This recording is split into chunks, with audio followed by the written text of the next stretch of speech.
thought for the day. Our minds are made up of what we feed it. Welcome to 7 Minutes for Yourself. I'm Christina Aina, and I'm so glad you've joined me for what I believe will be 7 of the most enriching minutes of your day. Let's take this time to reconnect with ourselves and improve our well-being. In today's episode of 7 Minutes for Yourself, we are reminded of the importance of having and using social media boundaries. Have a listen. Social media and social media boundaries. Because obviously, those of you who follow me on social media know that I'm on there pretty much every day. It is really the main platform where I put out this content. And I come to realize that I have to be very aware of my relationship with social media because I'm sure, like many listeners, it really does affect us. The reality of the internet is it is a reality. As far as I see it, it's not going away. However, it's a new reality for all of us humans. We're not yet used to living with the virtual world ever present, ever accessible. So we don't yet really know what the long-term effects could be. I know that there are effects that I suffer or I experience based on my social media use. So I want to talk a little bit, when I say social media boundaries, I'm talking about personal boundaries, right? How do I relate and engage with social media? So things to keep in mind or be aware of for ourselves and our relationship with social media that would be really helpful is taking a social media inventory. What does that mean? Writing down the content that you're consuming. What are the major themes? Back in the day, we didn't have as much choice. The news ran a story. We got one version of the events. And until the news ran another story on that particular event, that's the only information that we really had available to us. Now, we could hear the news story on an event, go online, read all the experiences of the event, read all of the opinions about the event. You get the picture. We can fully immerse ourselves now in information per topic. So what am I talking about when I say take a social media inventory?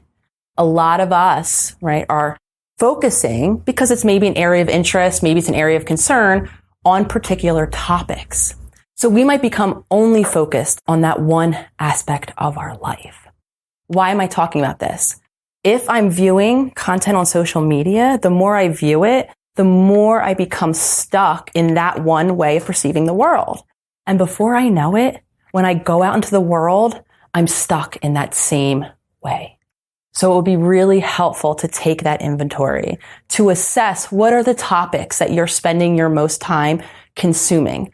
And furthermore, are you only viewing the topic through one lens, or are you maybe researching other perceptions in that one area?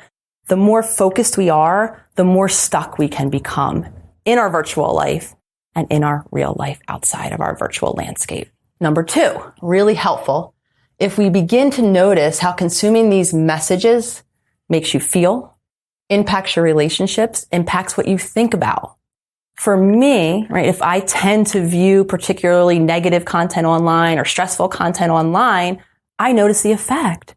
I feel the stress. I feel the negativity. I carry that with me. And then even though I put maybe the phone down, I'm now still stuck in that feeling state.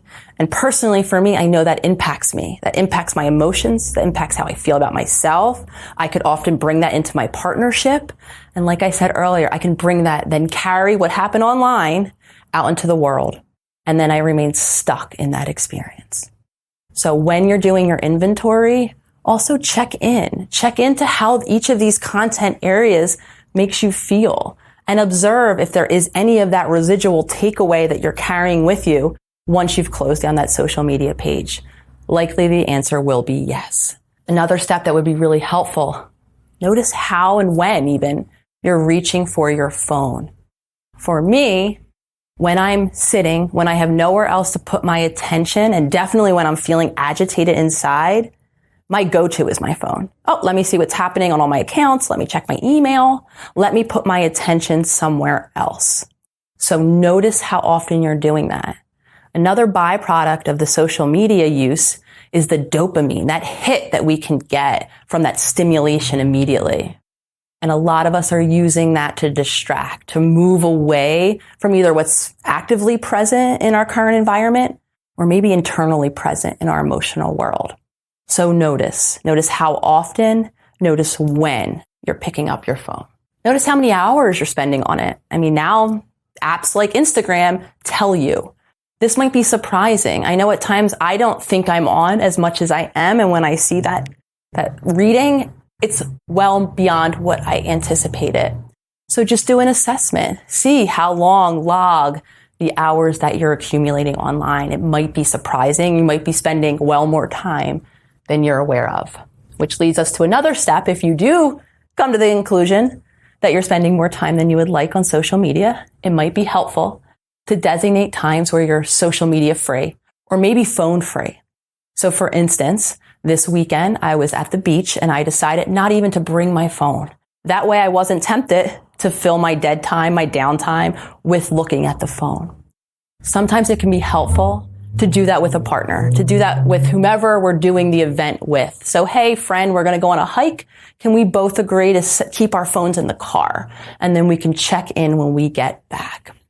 Bringing me to the final point. If you do take the break from social media, notice how you feel. Notice if there's any changes in the way you're thinking, in the way you're feeling, and in the way you're behaving in the world. For me, I notice a big difference. I can feel much more grounded in the world outside of social media. That concludes today's episode of 7 Minutes for Yourself. Please take a moment to rate and review the show on Apple Podcasts.